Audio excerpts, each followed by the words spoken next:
favorite friend at the Obama administration, Mr. Obama, has added 106 new major federal regulations that have added $46 billion per year in costs. The regulations of Mr. Obama have hurt this country economically severely. Joining us right now on the Savage Nation to discuss this is the Heritage Research Fellow for Regulatory Policy, Diane Katz. Diane, welcome to the Savage Nation. So what damage have these Obama administration regs done to the United States? Despite the weak economy, the administration continues to increase the regulatory burden, and it's simply unsustainable. In the same way that higher taxes hamper investment, escalating regulatory costs now are undermining the entire economy. We did a study and looked at major regulations, which are those that cost $100 million or more a year on the private sector. And we found that during the first 3 years of the Obama administration, there have been 106 new major federal regulations. And those added, are you ready, $46 billion, that's B, billion, per year in new regulatory costs. This is 4 times the number and 5 times the cost of the regulations that were issued by Bush during his first 3 years. Well, okay. Why don't you give my audience a few examples of some unnecessary regulations? Much of the regulation in the past year or two has been related directly to the Obamacare, Dodd-Frank, and the Environmental Protection Agency's global warming crusade. And all of these are imposing very high costs, both on industry and on consumers.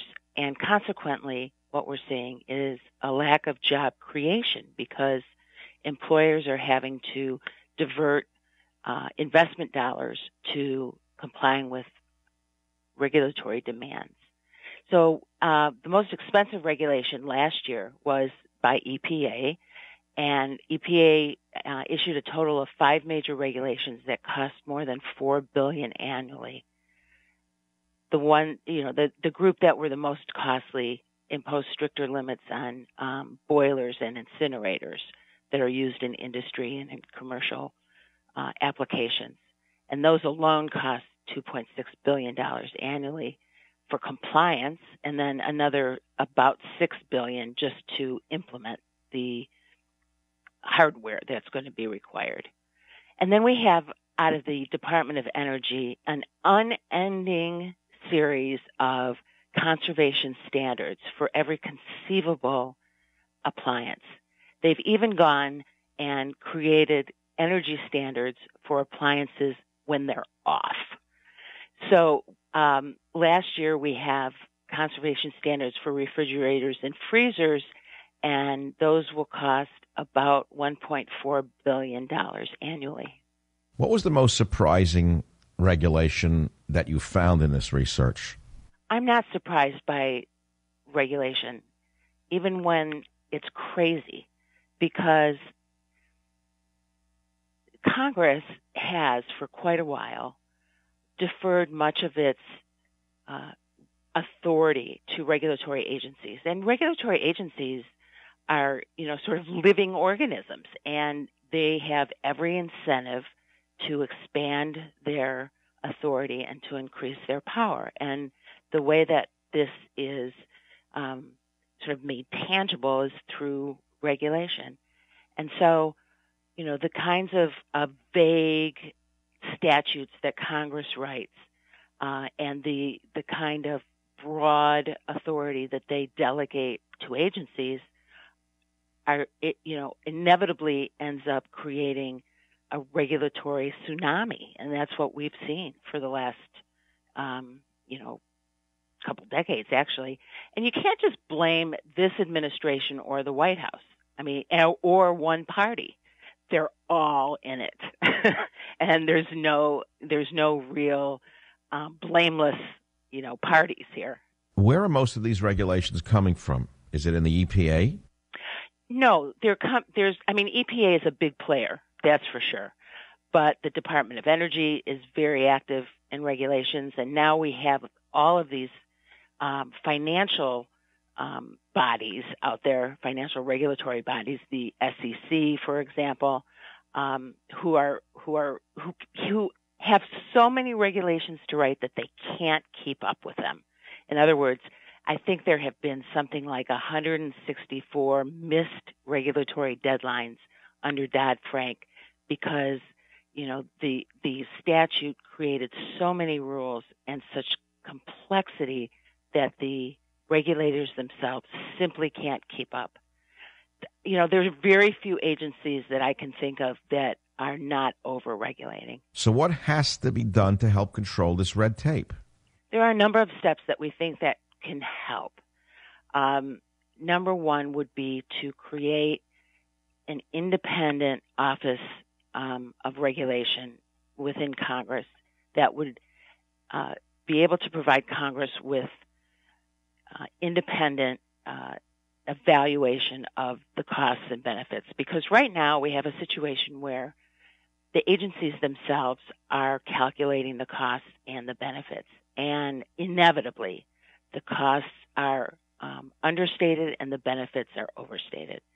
And so we don't get a real good idea of exactly what these regulations, what kind of effect they're going to have. Also, we need to have Congress vote on every major rule because otherwise they are able to escape, taking the responsibility. There's no accountability for these rules.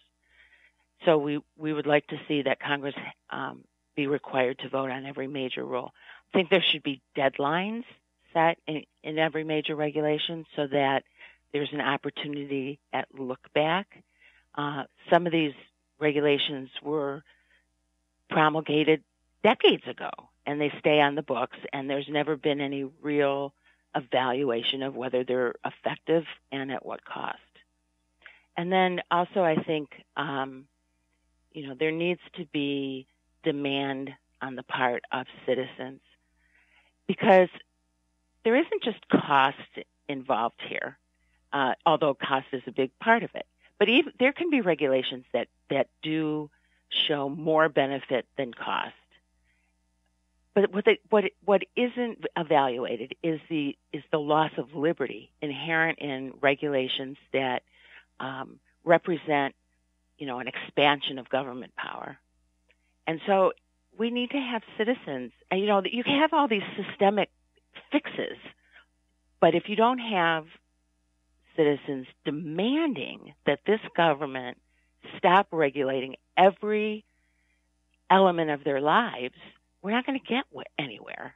Well, what would happen to this economy if all of the red tape, unnecessary regulations passed by Obama were removed? What I hope would happen is that the capital that would be freed up would be directed toward research, innovation, business expansion, and all of those things would, drive growth in the economy and would drive job creation, and we would get growth back. The economy and the country itself would become a much more dynamic place. That would be my hope. But we've been living with the burdens of overregulation for so long that it's hard to know exactly. Diane Katz, thanks for joining us today on The Savage Nation. I'm Michael Savage. We'll be right back. Savage.